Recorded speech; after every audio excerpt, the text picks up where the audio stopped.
What's going on? Born for Sports. It is a rainy day out here, so we are going live here on the Born for Sports channel, talking some Giants football. It's a pleasure to be out here. Training camp is here, so we are over here talking Giants training camp, and also today we are going to give away a couple of training camp tickets for August 6th with a trivia question during the show. But I just wanted to talk about some Giants football. Training camp is a lot going on. I see a lot of people reacting to a lot of bad plays from Daniel Jones, good plays from Daniel Jones, good plays, bad plays are all a part of what training camp is all about. But it seems like everybody wants to react. So, you know, I warn everybody all the time, you got to take it with a grain of salt. It's just training camp. There's a reason for that. Everybody is out there trying to sharpen the tools, as they say. We don't really know what those play calls are being called. So we got to just take it with a grain of salt. And also, let's be honest, Daniel Jones coming off an injury. It's going to take some time to work the rust off. So no matter what side of the fence you stand with Daniel Jones, whether it's you want him to be the quarterback or not be the quarterback, real Giant fans know the bottom line is we want to win. So you want to root for him. He's on the team. You want to root for him to do well because that means the team is doing well. So you got to give him time. And a lot of these players, but especially Daniel Jones, especially coming off an injury, he tore his ACL. He's not going to come out and be on point anyway. So I would caution everybody to calm down, watch what goes on. Now, the injury news in training camp, JMS, he's still dealing with that shoulder. It's a little concerning. Got to be honest with y'all. But, it's early in training camp. So, maybe the Giants are just taking their time with him. The only little concern is he had a shoulder injury last year. Now, I think they are saying that it is not the same issue he had last year. So maybe they're just trying to ease him in, get him healthy. Week 1 is a few weeks away. No need to push it. Preseason is starting Thursday for the Giants. There's really no reason to do that. So they're taking their time, and they should, and they should. It's the right thing to do. JMS is our starting center. He's got to make a jump this year. A lot of the documented offensive line trouble that we had last year, it's out there. There's no hiding it. 85 sacks is just abysmal offensive line play last year. So with the additions that the New York Giants have made this year, it is imperative JMS be a part of that. He's going into his second year. Okay, we need him to make a jump, get him healthy, gel with this offensive line, which should be improved this year with the additions. Now, Illuminor looks like he's doing pretty good since they moved into right tackle. Evan Neal came out. He's already hurt. We know the struggles with Evan Neal. Is he a guard? Is he a tackle? We're going to see soon. We are going to see that soon. But one thing, the bottom line is this. It looks like he's done with us at right tackle because it clearly looks like it's a setback after the surgery in the offseason and him still not being able to go. It looks like he had a setback. Giants ain't saying nothing. They're keeping everything close to the vest, but the facts are the facts. He's not out there. He isn't practicing. He isn't doing much of anything at all. So Illuminor was brought here to play on this line with Evan Neal and also with his versatility be insurance for Evan Neal. He can play right tackle, left guard, right guard. That's what he do. So I think what we have to do going forward, and it looks like the Giants have this plan, he's got to be the right tackle. Evan Neal, your days are numbered, man. It's over. We can't have you out there. This is too important a season, especially with Daniel Jones coming off a injury, ACL injury, where he's trying to work his way back from. They have to give Daniel Jones time so they can assess him as a quarterback going forward for the franchise, and also to assess if this offense can be prolific because they have the weapons. They have them. You've got really good receiver core here. The best receiver core, in my opinion, since 2011. Okay. You got Jalen Hyatt going into his second year. Deep threat, route running looks improved so far.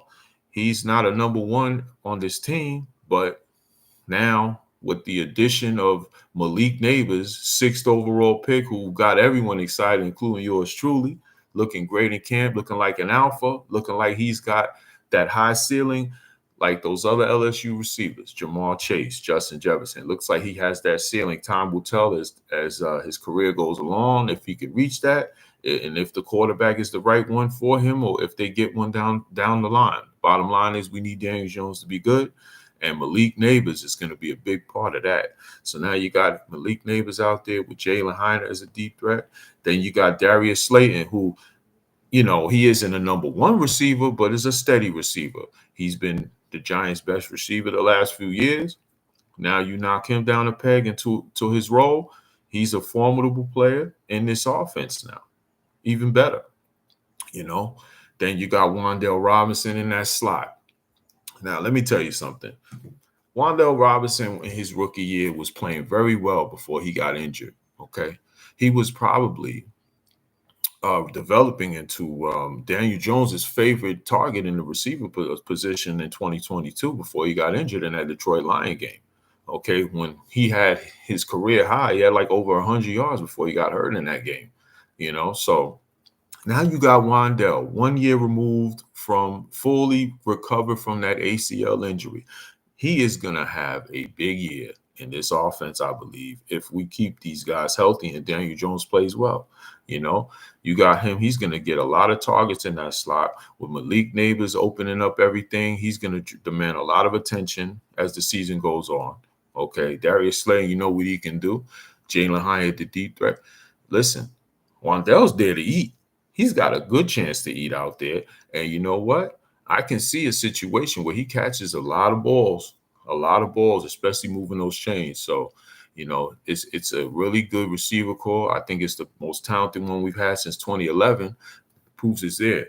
Malik Neighbors is the key. He's got to show that he is a number one receiver, and time will tell.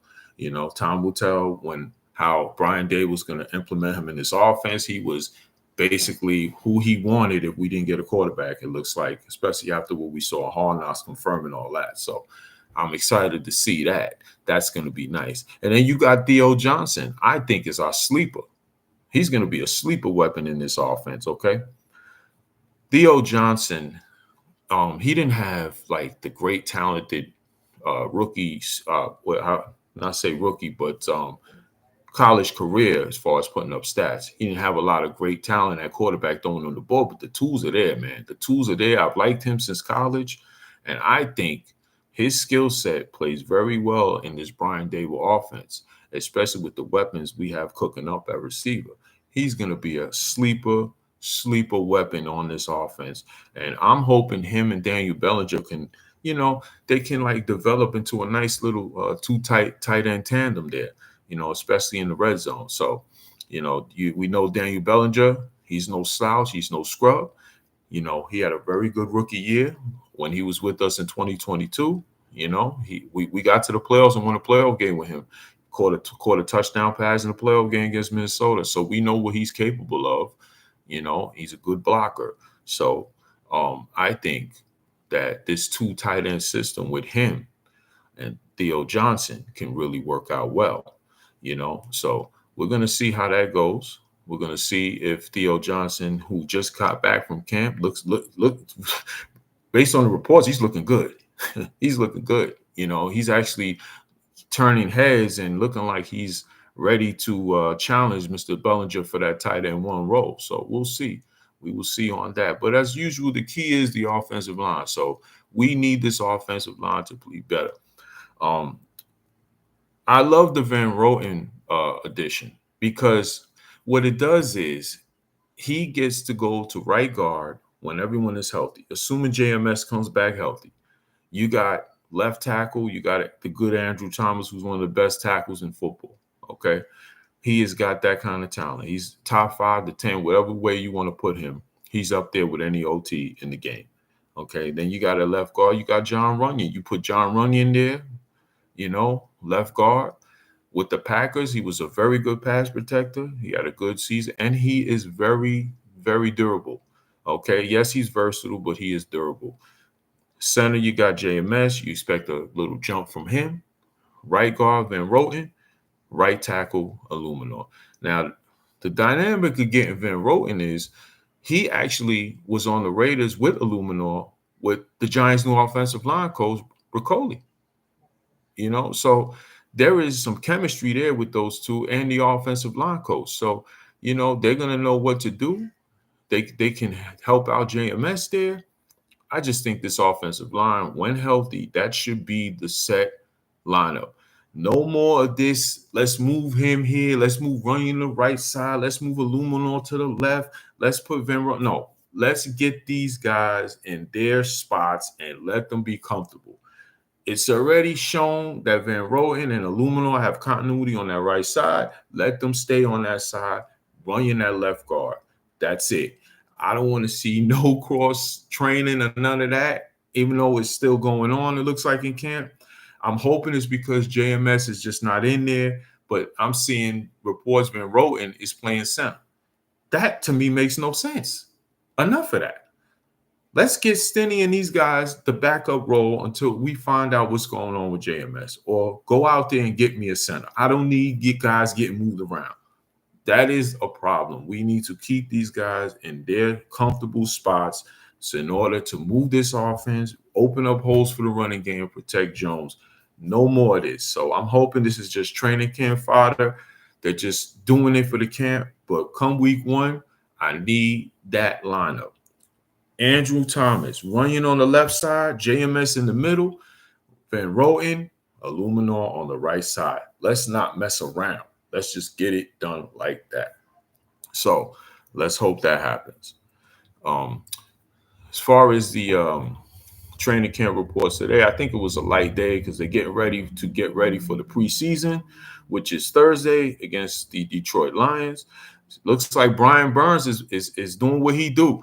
And I'm telling you, I really feel like this defensive line on the New York Giants is going to be one of the best in football by the end of this season. And this unit is going to be elevated, man. I'm telling you, I already have said it many times. I feel like this is, on paper, the best D-line in the division. I feel that way.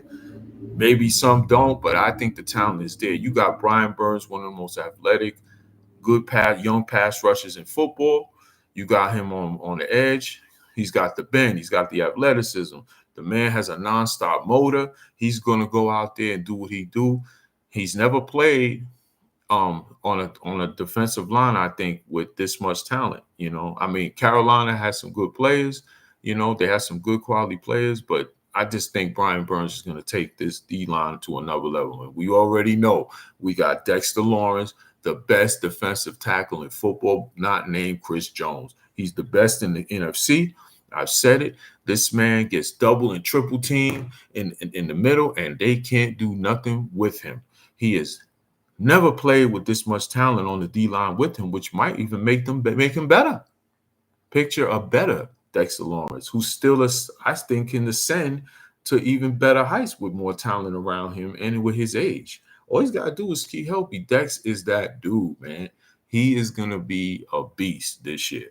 And then you got, on the other side, Kayvon Thibodeau going into his 3rd year. He had a little breakout year under Wink with 11 sacks last year.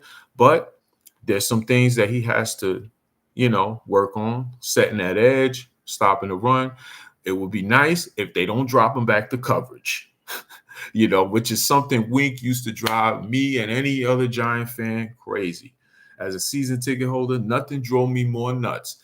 Being in that stadium and seeing that MetLife, Kayvon Thibodeau dropping back into coverage. That made no sense to me. And then we all know the deal with Wink. He don't care about the run. He never does. His whole thing is he want to rush the quarterback, get upfield, play tricks with the quarterback. That's it. He's not a coordinator who likes to emphasize the run. Well, with the addition of Bowen, he is about the run. His whole thing is, it might be an old school mentality, but the truth is the real. You stop the run, you earn the chance to rush the passer. Who's gonna want to pass the ball when it's 3rd and 3 or 3rd and 2 all the time? It just makes it harder for the defense to stop the offense because it opens up a million things on the playbook for the offense to do things. So Kayvon's got to get better at that. He's got to get better at finishing on some sacks. There was a lot of sacks he could have had that he didn't have, but he did finish with 11 and a half. So we'll see how he does. But with the talent, with the addition of Burns, the greatness of Dex and Thibodeau, I really feel like this is going to be a very good unit. And then hopefully, God willing, Azeez Ojulari can stay healthy enough as the fourth rotational defensive lineman that can help this team. You know, we all know as Giant fans, the NASCAR package was a beast thing for us every time during our glory years when we had Tuck, we had Strahan, we had Umanura, we had Kiwanuka, JPP down the road. When we had our defensive linemen rotating like that, we were a problem. So maybe Thibodeau, Dex, and Burns is enough to have Ojulari stay more healthy because he'll play less snaps and he can be that fourth guy coming off the bench on third down, rushing the passer. Bowen's got some tools there, and I'm hoping it'll work out there. The only concern I think on the D-line is who's playing next to Dexter Lawrence to stop the run. They got some things they got to figure out. Roches was an addition, I believe, last year. Didn't really have a good year, but I'm also thinking that maybe it's because of Wink, his scheme. He really didn't emphasize stopping the run. So, Roche's responsibilities, we don't know really what he had to do there. We all know anytime Dex came out of the game, it was open season. Teams were running right out the middle, right on us all the time. So maybe in this scheme, he'll have better protection for Dex. Maybe Roches. I'm hoping it's Jordan Riley. That's what I'm hoping for. I like that dude's talent. I like what I saw from him last year, as a young player. I'm hoping Jordan Riley is the guy that wins the job. I'm hoping that. There's also some other young defensive linemen I'm seeing turning heads, but we'll see as the preseason goes. I'm sure they'll get some time in the preseason to see what they got and see what we got there. A couple of undrafted free agents, so we'll see. But I am hoping Jordan Riley wins that job and Roches can just come off as a rotating lineman, do what he do, get off the field, give Dex a break every now and then, whatever, and we'll go from there. So that is the only concern I have with the D-line. But, man, rushing the passer, I think we good on that. We have a lot of talent there, and I can't wait to see it at MetLife this year. Okereke, listen, one of the most underrated middle linebackers in football. He should have been a Pro Bowl last year. I just think that this is a guy that is going to get his respect this year. I can see him having a tremendous year under this scheme. There's been reports that he's already gotten good with the defensive scheme and the calls and everything, which is always a work in progress still. But nevertheless, I think he is going to be having another great year. He had a tremendous year under Wink last year. First year with the team, should have been a Pro Bowler. But let's see how it goes. I think he's one of the best in football, and I will be beating that drum this year that Okereke is a monster, that is a force to be reckoned with on this defense. Now, the secondary is a bit of an issue. We got a lot of young players out there. Tay Banks, listen, it's going to be he's going into his second year. We need him to make a jump. They're clearly handing over the CB1 role to him. We need him to make a jump this year. He had an up and down rookie season, as you would expect. You would expect that. I mean, cornerback is the toughest position besides quarterback to come into the league and play in your first year. So I'm expecting him to make a bit of a jump. I don't know if he's going to be a great number one corner or lockdown guy, but in this defense, he's going to have a lot of responsibility, especially with the schedule with all these receivers he's got to play this year. So he's got to be up for the challenge. But the main thing is the CB2 role has really got me a little concerned. I say a lot concerned now. I like Cordell Fly.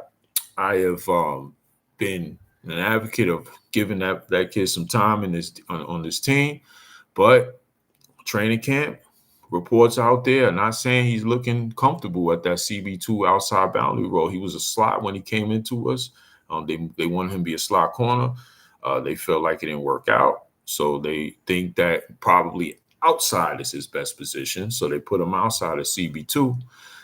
Hard Knocks revealed that the Giants really were targeting a cornerback in round 2, and the guys that they targeted got taken before they got the pick. Which I'm not mad. Hey, one of those picks, we got Brian Burns out of that, so you can't be mad about that. They had 2 second-round picks going into the offseason. They used one of them to get Brian Burns, who's one of the best elite pass rushers in football, so you can't complain about that. They didn't trade up. They felt like they had to wait and to be patient, which I agree. They didn't have a lot of picks to move up on, and they be patient. So a couple of guys they were targeting on Hard Knocks revealed that they weren't able to get them. Okay, so they have a CB2 issue because Cordell Flott, I feel like, is a young player. I'm not comfortable going with him as the starter unless you have enough depth to replace him in case he can't get it done. There's some names out there that he can sign. I don't know if the Giants are going to be interested in spending the kind of money on those certain free agents who are names. So they got some things they got to figure out there with CB2 because teams will target that area if Cordell Flott is not up to the task. But we will see soon if he is. As far as the safety position, one more thing. Slot corner. Man, I'm hearing a lot of good reports on Phillips, man, our 3rd-round pick. Now, I liked him because he's a physical corner, but I wasn't really keen on him like that because I felt like in college he didn't finish on a lot of plays, like as far as taking the ball away when he was in Kentucky. But, man, if he could develop that part of his game on this level with this coaching staff, we really might have unlocked something. He might be a steal. He might because he's already a very physical corner. He tackles, he covers. His coverage ability is not the issue. It's just taking the ball away. But the coverage ability is there. He's a physical player. He plays the run. He's what you want in a slot corner at that position. So, hey, if he's off to a good start so far in camp, and it looks like he is basically has that job to lose at slot. Based on what I've been reading on all the reports, he's looked very good so far. So, like I said, it's only training camp. We can't get crazy over training camp results, whether they're bad or good or bad. But it's encouraging to see a rookie come in and already turning heads and getting good reports and looking like he's ahead of the fray with the rest of the players, even veteran players for that job. So that's a good sign. We'll see how it goes. We will see how it goes. The safety positions, Jason Pinnock, I have confidence in him. I think he had a very good year last year, but he's going to have to be the leader in that safety room now because Xavier McKinney's gone. So people are not going to be sleeping on Pinnock anymore, especially the year he had last year. So he's going to have to step his game up as well. Tyler Nubin is a rookie safety who I really like, 2nd-round pick. He got injured to start camp. And now he is behind, according to reports, according to Bowen, where he said that Dane Belton is the leader and it's his job to lose right now. Listen, we know about Belton. He's a ball hawk. I liked him in college. I liked him because he was a ball hawk. He's had some struggles in coverage a few times the first couple of years in the league. But we all do know one thing. When that ball's in the air, he's a threat to go get it. That's what you need. So far, Belton's having a good camp. Bowen likes him. We'll see how it goes. I kind of expected this to be the way it goes, not because of injury, but Belton as the veteran of the group to kind of start the season maybe as the starter, and eventually Nubin will take the job. But looks like Nubin has some work to do, man. He's got some work to do. I really like him. I think he's got some talent. He's a leader. He was a leader in college. He was another ball hawk. Physical player, very good player, very good player at Minnesota University. So I'm hoping that his skill set does translate in this defense, but he's behind, man. And hey, you got to earn that job. You can't be giving it to you. You can't give it to you just because you're at the draft pick. Eventually, I expect him to be the starter, but I have no problem with Bowen letting Belton start it off since he's having success at camp and showing that he's a player. So either way, it's a good problem to have as Giant fans, man. Those packages that we're going to run, dime, all of those things, Belton's going to be out there, Nubin eventually with him, who knows, whatever. that is a good sign that there's some depth there in the safety position. Because listen, this is a secondary that got a lot of young players, and we need these guys to eventually get better as the season goes on, because they are the key. Because I think the front seven is fine. I think the front seven, especially that D line, I think we're good up front. In the front seven, it's just those young players. They gotta have the knack to make plays when they're there and hold their own. So all in all, so far training camp is getting started. The preseason is coming soon. Thursday. See today, some reports here. According to Bobby Skinner, says Elijah Chapman, a DT undrafted guy, he's been turning heads. That he's one of the guys I was talking about. That he's turning heads in camp, man. He's showing them something. So you know what? Maybe he's a guy that's going to make the 53 and can provide some depth behind Dex, Jordan Riley, Roches, and these guys. So that's a good sign. Van Roten hasn't taken a single guard snap in camp. Well, that's the problem that I've been saying. They need to get him at his position. Don't mess around. I understand JMS is out, but I don't see any way in any universe how it's a good thing to move Van Roten from right guard to center just because of that. No. Go get one of the other guys at center. This is what training camp and preseason for. Go see what you have. Let them go out there and go play. I want Van Roten and Illuminor and their positions on the right side. Done. Deal. Don't even go there. So I'm hoping that Brian Dable and the Giants stop this nonsense, please. I like Brian Dable. I think he's a good coach, but this is the only problem I've had with him is these things about moving offensive linemen out of their spots. I just leave them where they're comfortable, man. Leave them where they're comfortable. All right. So it says last day before joint practices. So there'll be some joint practices coming soon. I believe the Lions before they do the preseason tilt on Thursday. So we're going to see some hitting, finally get to hit somebody besides each other. So I expect some tempers to flare. We all know how that's going to go. All right. Andrew Phillips has established himself as a nickel corner. Well, listen, like I said, he's been turning heads in camp and it looks like he's having another good day. So that's a good sign. That is a good sign. So that's all on that front today. I also want to talk about the eligibility for the Hall of Fame in 2025. Well, 2024 class is done. I'm gonna read some names here, besides the obvious one I'm gonna get to. This class of some of the guys that are just getting their eligibility is not that good. It's a very underwhelming class, in my opinion. There's some names that I think can get in, but it's not like you got to put this guy in, you got to put that guy in. I'm gonna read some of the names. Luke Kuechly, linebacker, Panthers, very good middle linebacker. Had some good years in the league with Kuechly. Fortunately, had to cut short from concussions and injuries. But when in his prime, he was as good as any middle linebacker in football. It was really good, really good. I can see him, getting a look there. Earl Thomas, safety of the Seahawks. This guy was a great safety when he was in his prime, sideline to sideline. Really transformed that Legion of Boom secondary when he got there, for the Seahawks. They won a Super Bowl. He was the guy that was going sideline to sideline. They had a great secondary. He was probably the best player in that secondary, to be honest. He was.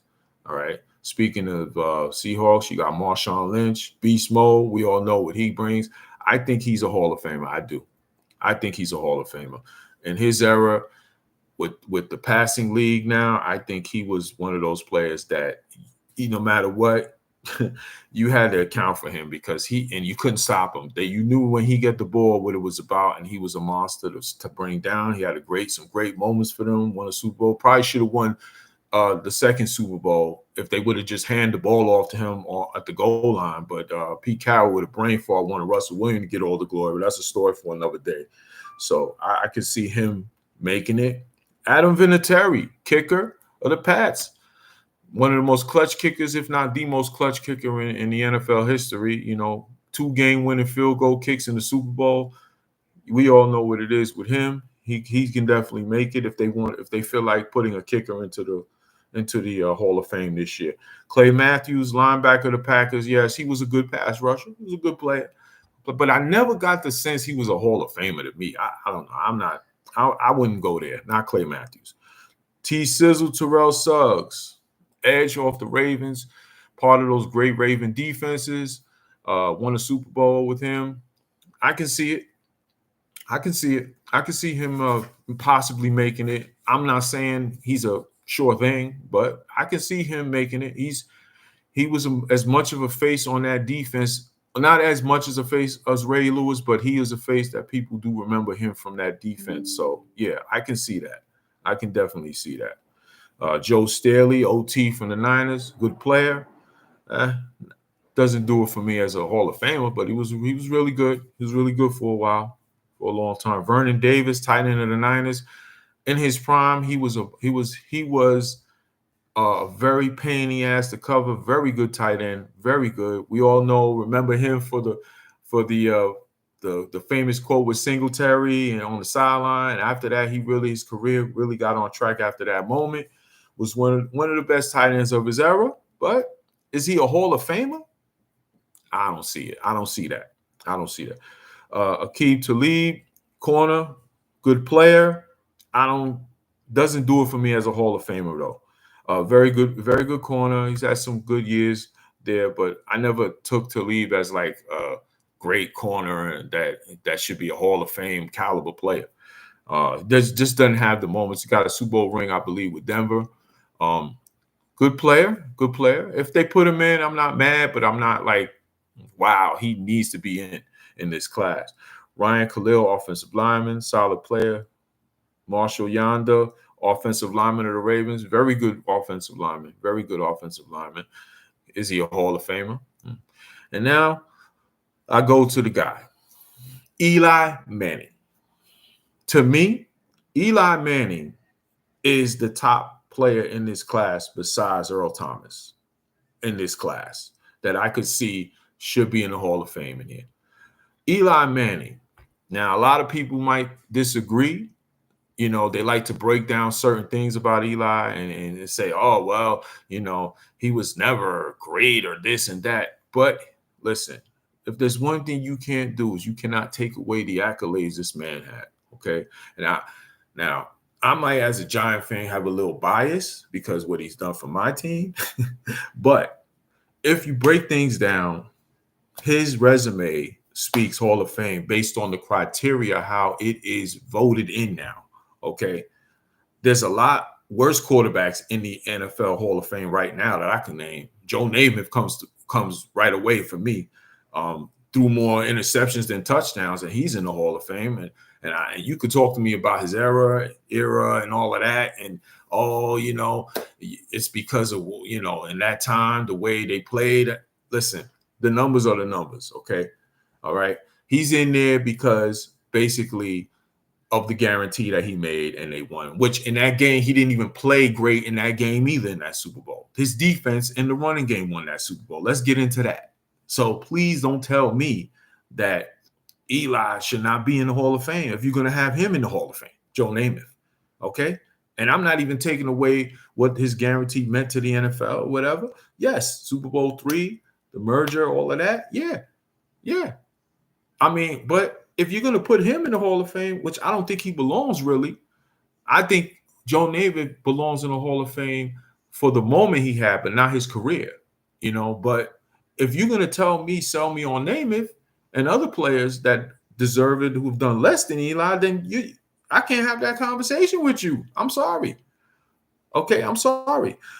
We can break down everything right now. First of all, Eli Manning, at the time he won his 2 Super Bowls, was only the 5th quarterback to win 2 Super Bowl MVPs in the history of the NFL until Patrick Mahomes joined that list this past season by winning his last Super Bowl last year, okay, which now is up to 6, okay? So that goes to show you how rare it is for a quarterback to win 2 Super Bowl MVPs, let alone 2 Super Bowl championships. Okay. That is history. And every other player on that in that 6 are in the Hall of Fame. And we all know Mahomes is going there. If he keeps this trajectory, he's going. Matter of fact, we know Mahomes is going. So every player out of those 6, okay, besides Eli, there's no question, right? To you guys, but I'm sorry. Eli's got to be in for that as well also. Okay? I mean, the man has a lot of accolades, man. Let's look at the numbers. Okay? Passing completions, 4,895 in his career for Eli. Completion percentage, 60.3%. Okay, that's not overwhelming, but nevertheless, touchdown passes, 366 career touchdowns. That is 10th all time. And when he retired, he was 7th or 8th all time. So that number is just starting to be like, creep down where he's getting pushed because it's a passing league. Okay. Eli Manning, when he first came into the league as a young player, he wasn't in a pass first offense until maybe 2010, 2011-ish. Definitely 2011, but maybe 2010. Okay. So let's keep things in perspective there. Okay. Also, passing yards. Let me see here. He's also 10th in passing yards all time as well, which when he retired, he was 7th. Okay. That's a lot of numbers there. You can't ignore that. That's 10. That you're in the top 10 all time. If Eli was so bad, why would he be in the top 10? Just saying. Now, you guys that are not on that bandwagon or don't like Eli, y'all gonna say, hey, what about his interceptions, right? Okay. What about his interceptions? Okay. Well, do you know that Eli isn't even in the top 10 all time in interceptions? So you want to talk to me about interceptions? Well, if he was so bad at that, why in the world is he top 10? Just saying. He played a long time and he still didn't finish top 10. Just saying. Also, on that interception list, there are plenty of Hall of Famers who have more than him, more than Eli Manning interceptions on that interception all-time list. You want to know the names? First of all, number 1 is Brett Favre. Yeah, Brett Favre, 336. He's in the Hall of Fame. Okay, and he is the all-time leader with 336. But they love it. They love Mr. Brett Favre, which he was. He was a great player in his era. But no one ever talks about all those interceptions, him being number 1 all time. Did that prevent him from becoming a Hall of Famer? No, it did not. Okay. Another Hall of Famer. First of all, let me just read this list. Who's ahead of Eli Manning, okay, on this interception list? Brett Favre, Hadel, number 2. Vinny Testaverde, number 3. Fran Tarkenton, Hall of Famer. He is 4th all time in interceptions. Okay. Snead, 5th. Johnny Unitas is 6th all time in interceptions on the all-time interception list for quarterbacks, and he's in the Hall of Fame. And would anyone argue that he should be? No, they would not. No, they would not. Dan Marino, 7th all-time in interceptions thrown on the all-time for quarterbacks. I don't think there is a soul walking this earth that would ever argue that Dan Marino is not a Hall of Fame quarterback. Okay? Dan Marino, think about that, guys. Okay? Does he deserve to be in? Of course he does. Peyton Manning, Eli Manning's brother, the great Peyton Manning, 251 career interceptions, 8th all time, Hall of Famer. Is anyone ready to take him off? No, absolutely not. Okay. George Blanda, Hart is 10th. Eli is 11th with 244. Do you know he's not even top 10? Did y'all know that? No. Oh, well, I know there's some of y'all going to be like, well, that's 11th, though. What if he would have played more? Yeah, okay. Do you know who's 12th right behind Eli? Drew Brees. 1 less interception than Eli Manning ever threw. Now, is anyone going to come and tell me that Drew Brees isn't a Hall of Famer? When he's eligible, he's not going to make it? I'm just saying, let's keep things in perspective, man. A lot of Hall of Famers are on that INT list, okay? Now, I'm not here to see Eli Manning as an all-time great quarterback in the history of the NFL, but there's one thing you cannot do. You cannot say that this man doesn't have enough numbers to get into the Hall of Fame, number one, and you cannot tell the story of the NFL the last 20 years without Eli Manning. He has had one of the greatest, if not the greatest moments in the history of the NFL that people will always remember, okay? Now, his playoff, first of all, his playoff records that he has and his 2 Super Bowl rings are the biggest to me, the biggest things that why you have to put him in with those numbers that he has in his all-time regular season numbers. First of all, his career playoff numbers, 18 touchdowns, 9 interceptions. That's all time, right? Okay. He's got 2 Super Bowl rings. Okay. Now in 2007, we all know he had a season, regular season was more the defense carried the load for that season. He had his ups and downs. He had some bad times during that 2007 season, but in the playoffs came, he turned up. Bottom line, he stepped up. Okay. In 2007, okay, he had a very good playoff run. His playoff stats were passer rating was 95.7. Okay, in the 2007 playoffs, 854 yards passing, 6 touchdowns, and 1 INT. Okay, that was in 2007. Okay, and let's be honest, that game he had in Lambeau Field, minus 27 degrees in the NFC Championship game, will always go down as the most craziest game I've seen Eli Manning play and the Giants play. That was an insane title game. He outplayed the great Brett Favre in his building, a place at that time, and keeping things in perspective, no one beat him out there. No one beat the Packers in Green Bay, especially in the playoffs in January, especially in the playoffs. And Brett Favre alone, he went in there and outplayed him. Outplaying him and Plexico playing catch all day long. Outplayed Brett Favre, okay?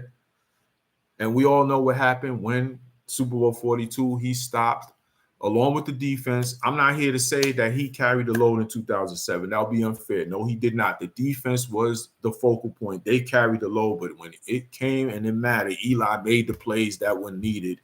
The defense was tremendous against the undefeated New England Patriots, probably the greatest team of all time. Even though they didn't win the Super Bowl, they will always be as known as the greatest team of all time. They were 16-0 in the regular season, and they prevented 19-0. Eli Manning did that in that fourth quarter. Bottom line. What was his numbers in that Super Bowl? 19-34, 255 yards, 2 touchdowns, 1 interception. Quarterback rating of 87.3. But, man, he turned up in that fourth quarter, made play after play. We all know the David Tyree helmet catch.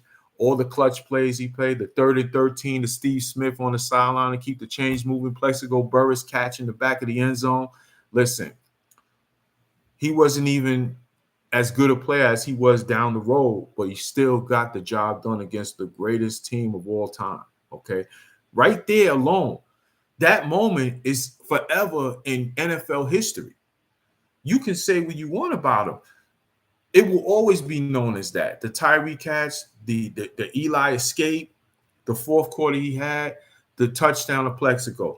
That is what the moments of that season all came down to against an undefeated team. And you know what? He did what he had to do. He will always be remembered for that, for stopping them. So then, you're going to have people that are going to go out and say, hey, you see, you can't put him in the Hall of Fame. He only won championships because of his defense. Okay, the first championship he did win because mostly the defense. They carried the load that season. One thing y'all not going to do, though, I'm not taking no Eli slander, as you can see. Y'all not going to act like 2011 didn't happen. 2011 happened. Eli Manning carried this franchise and this team that year. He was the focal point of the offense. He was running the team. The defense, if you remember, was hurt. They were injured most of the season. They were ranked 27th in the NFL. 27th, because they had a lot of injuries to the defensive line. and all season. And Eli Manning was making fourth quarter comeback after fourth quarter coming back. You know, I believe he actually set the NFL record for fourth quarter comebacks that season, and also fourth quarter touchdown passes with 15. At that time was a record until 2017 when Russell Wilson broke that record at 16. So that record stood for 6 years. Okay, and no one want to talk about that. But 2011, Eli Manning was an MVP candidate, and I'm telling you right now, if it wasn't for Aaron Rodgers having the crazy year that he had for the 15-1 Packers that season, where he was just on another level, which he deserved the MVP. To me, Eli Manning played MVP football for as much as any quarterback in the league that year. Bottom line, let me read you the numbers for Mr. Eli Manning, since y'all want to act like the defense did it all for him. Okay, first of all, 2011, 4,933 passing yards. That is, do you know what that is? A record for Giants history. That he was basically a one bomb away from 5,000 yards that year. Okay, he had to work with the last ranked rushing attack. So don't give me rushing game either, because they were ranked 32nd, last in the league, with Brandon Jacobs and Ahmad Bradshaw that year.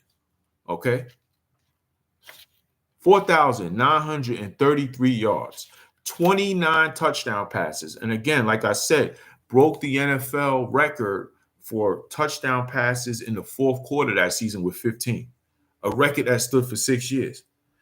That was Eli Manning's best year as a pro, in my opinion, and he led us to a Super Bowl. Okay, all right. In the playoffs that year, versus the Packers. Well, we'll get to that in a minute. I want to say his playoff stats to this day is a NFL record, that 2011 run. Okay. He threw for 1,219 yards in the playoffs. That is a NFL record to this day that still stands to this day. 13 years in the league. And think about the passing league we are in right now. Think about of the quarterbacks that are here playing every day now. You got Patrick Mahomes, the great Patrick Mahomes. You got Joe Burrow. You got Lamar Jackson, Josh Allen, all these guys who are passing the ball like crazy in this era. And to this day, this record has stood 13 years. Eli Manning has that playoff record of most passing yards in a single season in the playoffs. Okay. 1,219 yards, 9 touchdowns, 1 interception.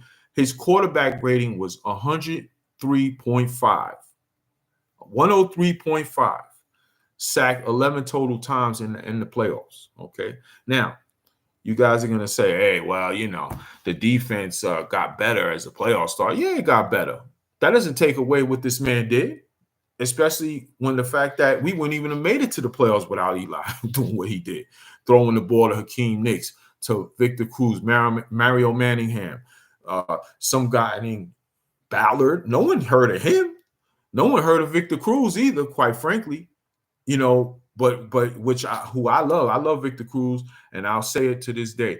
That was the best trio of receivers that we've ever had on this team in the single season. They had a tremendous year that year, and Eli Manning was the one throwing them the ball. They can't throw it to themselves, people. He threw them the ball. Okay? No one heard of Victor Cruz before that time. No one did. As much as I love Cruz, no one heard of him. Hakeem Nicks was a good receiver. He was good. Mario Manningham, he was good. He was a solid player. No one heard of Jake Ballard. Nobody. He was an undrafted free agent, and they brought him in, and he had a career year that year. So let's read some numbers in that playoff run. Okay, the first game against the Falcons, the wild card game. Giants won that game 24-2. Defense played very well in that game, of course. So that was a great game for the defense. That was the first time they showed that they're back. Okay, so in that game against the Falcons, 23-32, 71.9 completion percentage that day, 277 yards, 3 touchdown passes, 0 interceptions, a QB rating of 129.3, sack 1 time. Basically untouchable in that game.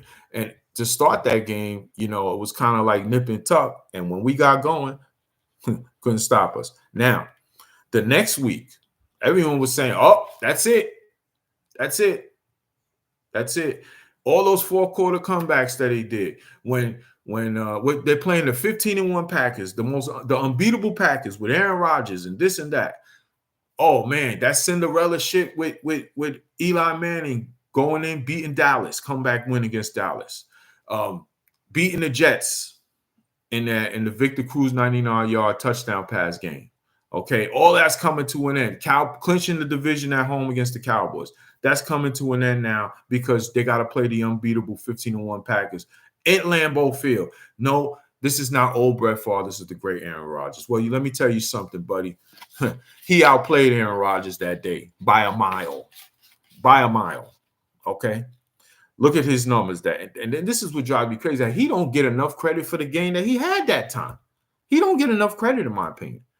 Look at the numbers that he had against the Packers in that divisional round. 21-33, 63.6% from completion percentage, 330 yards, 3 touchdown passes, 1 interception, QB rating of 114.5. The Packers, we blew them out. We blew them out. Okay? It wasn't even close. Okay? I believe we had put up like 33 points. I'll have to fact check that, but just straight dominated them. Aaron Rodgers, he outplayed them, okay? He went out there and he destroyed them. Mr. Clay Matthews, all those guys out there, Woodson, all these guys. Listen, Eli Manning outplayed Aaron Rodgers. So now you're talking about two playoff wins in Lambeau Field in the playoffs, a place that nobody ever wins at in the playoffs in January. No one ever wins at Lambeau Field. Brett Favre, now the great Aaron Rodgers, he went and beat both of them. Both of them in their building. Let's stop acting like that don't matter, okay? Now, the game that I will always remember Eli Manning for, besides the minus 27-degree game in Green Bay against Brett Favre in 2007, to me, this was the game that solidified for me that this man was the real deal and should be an eventual Hall of Famer, in my opinion. He played against a just physical, dominant, intimidating San Francisco 49er defense. And when I tell you, first of all, there was talk that Eli was battling flu symptoms the whole week leading up to that game. Okay, that's number one. Not ideal when you have to go into San Francisco and play that defense in raining, sloppy, muddy temperatures and conditions in San Francisco. Okay, this man took a beating and got up every time. We all seen the old clips, getting smacked around, chin strap on the nose. Oh my God, it was crazy. Took a beating in that game. The offensive line of the Giants was non-existent that game. Non-existent. Because that 49er defense was that good. They were that good. They were kicking Eli's ass the whole game. Everything he got, he earned that day. Okay? He was hit 16 times in that game, okay? 16 quarterback hits in that game. Sacked 6 times in that game, okay? 6 sacks, 16 quarterback hits, okay? 32 of 58, 55.2%. Okay, that's not a great percentage, but again, the weather conditions, it was very wet and slippery and crazy in that game. Overtime, tough defensive battle. Never made a mistake. Kept coming, kept getting his ass kicked, getting it back up and battling. 32 of 58, 316 passing yards, 2 touchdown passes, 0 interceptions. Okay. Quarterback rating was 103.8. I'm sorry. His quarterback rating was 82.3, I should say. Okay. And again, 16 quarterback hits, 6 sacks. This man was getting destroyed. It looked like he wasn't going to finish the game. Okay, think about that defense they had. Patrick Willis, Navari Bowman, Justin Smith, Aldon Smith, okay? They had dogs on that defense, man. They were hard-hitting. They were putting everyone out that year. But Eli Manning took a beating, and they outlasted them and got the win in overtime, okay? That right there should show you the toughness of Eli Manning, and right there should show you that the respect had to be given at that time. Okay. Eli also the following couple of weeks after that, won his second Super Bowl against the New England Patriots. His better performance than the first time he beat them in the Patriots, beat the Patriots in the Super Bowl. This was Super Bowl 46, 30 of 40, 75% completion percentage, 296 yards, 1 touchdown, 0 interceptions. Quarterback rating was 103.8, sacked 3 times. And who could ever forget the clutch throw to Mario Manningham in that fourth quarter with the game on the line with 3-something minutes left in the game? And what does he do? Again, the clutch ability, perfect throw, probably the greatest pass in Super Bowl history made when you consider the timing of it, what it meant to winning the game. And at that moment, a perfect throw to Mario Manningham. When you saw him throw that ball and Mario Manningham got the feet in and caught that ball, I mean, it was a perfect throw. It was a great catch. Don't get me wrong. I'm not taking nothing from Mario Manningham, man. That was a great catch. Not easy to do. But, man, Eli put that where only it had to be. On double covers against cover 2, put it right on the money, boom, right on the sideline. When that happened, that was it. Anyone knew that game was coming to Giants, that we was going to get another ring after that throw. Okay. So we went on to win that game, second Super Bowl MVP. That 2011 season should go down in the history of the NFL for quarterback play. Okay. That run that he had, he was the reason we won that Super Bowl and made it that far. So don't tell me about the defense, people. 2011 solidified that Eli Manning was a franchise quarterback.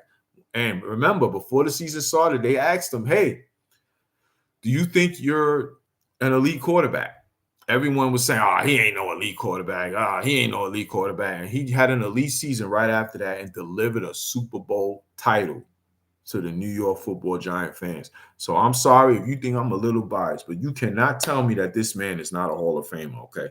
Let's cut it out. He should be in, and he should be first ballot based on these other guys that are going to be eligible. He should be going into the Hall next year. So that's the way I feel about it. So please, anyone that tells a story about Eli Manning, do not ignore 2011, because that is a season that nobody can say they repeated. And again, that playoff stat, 1,219 yards, still stands to this day as an NFL record.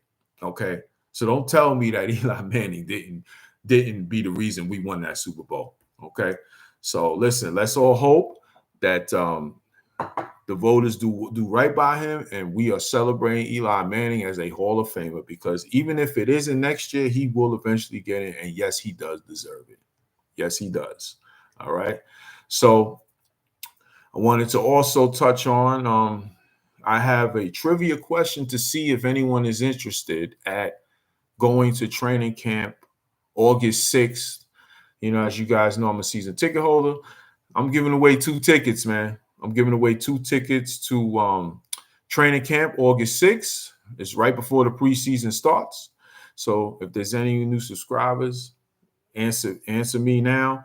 The question is, who was the last tight end and offensive lineman to make the Pro Bowl for the New York Football Giants? You answer that, send me a comment, and we'll see how it goes. All right.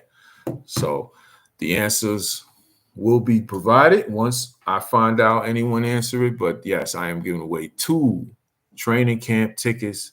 Hey, Giant fans, what's better than going out there and go seeing the team practice and seeing all those insights that we don't see until somebody posts it? You're going to be right there. Why not? Answer this question. Come on this channel. Let me know. All right.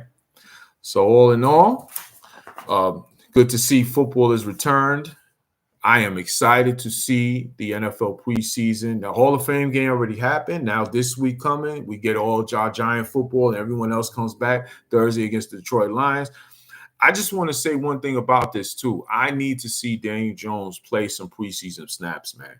I just feel like, and I understand there's an aspect that you don't want anyone getting hurt. That is it really smart, But based on the fact that he has not really played a lot within the past year, coming off an ACL injury, I just think the practice reps and the game speed reps are very important to him this year, because I can see a situation where he's going to get off to a slow start coming off of ACL injury. You want to get this man as much snaps, let him take some hits, get back to gain speed again so we can come out firing. It doesn't take too long to get going with this offense. It's a big year for him, big year for this coaching staff. And with Brian Dable calling the plays, I'm sure that we should be comfortable with them protecting him. But it's a big year for Mr. Daniel Jones, because Hard Knocks reveal a lot of things. You could take it the way you want to take it, but the bottom line is this. They are putting their eggs in Daniel Jones' basket this year. This year. Long term, we will see. But this year, they are putting the eggs in his basket. They've given him the offensive line improvement, which I believe is improved if they stay healthy. And also the receiver core is ready to go, locked and loaded. Best receiver core talent I've seen since 2011, in my opinion, with the addition of Malik Neighbors. This is going to be his show to show he is the franchise quarterback. There was some comments I saw too. He might be having his Eli Manning moment. What am I talking about? Well, he has some comments. I believe Tyler Dune is the reporter that I saw last night, that he interviewed Daniel Jones, and they asked him the Eli Manning 2011 question: do you think you are an elite quarterback? He answered he does. He thinks he can do it. He can make all the throws. So you know what, Giant fans? No matter what side of the fence you stand with Daniel Jones, listen, we all want to win. Let's hope that he has his Eli Manning 2011 moment. Don't forget to like and subscribe to Born for Sports. Show me love. Let's go, Giants. I'm out. Peace.